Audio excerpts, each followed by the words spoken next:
Hey, Chef Billy Parisi here from Heinen's Grocery Stores, and today I'm going to show you how to make the most perfect, delicious homemade gravy.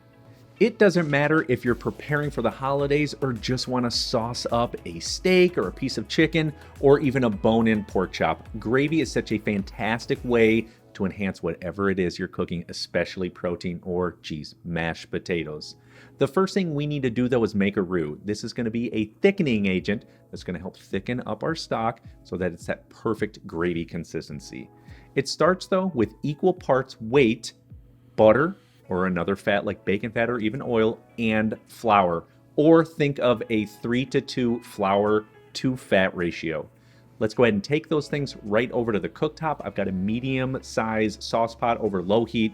We're going to add in the butter, and then once it's melted, go ahead and pour in the flour. We're going to whisk those things together until they're completely combined. And at this stage, this is something known as a white roux. This would be perfect if you're adding in milk or a very light colored chicken stock. Milk, think biscuits and gravy. This is exactly how you do it. So we're going to cook it just a little bit more to get it to that nice blonde color so that our gravy stays nice and dark. After about 4 to 5 minutes of cooking over low heat, this looks perfect. Let's go ahead and add in our chicken stock. We're going to continue to whisk this until it's combined.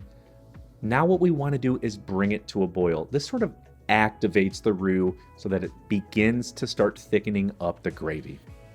Once it does come to a boil, you'll see that it immediately turns the corner. It starts to become very thick, that perfect gravy consistency, not thin, not thick, right in between. This looks fantastic. But now what we want to do is sort of add some flavor, some seasonings. So we're going to hit it first with a little bit of garlic powder. Next, some onion powder. I'm going to add in some fresh chopped parsley. You could use thyme or rosemary or even sage here if you'd like.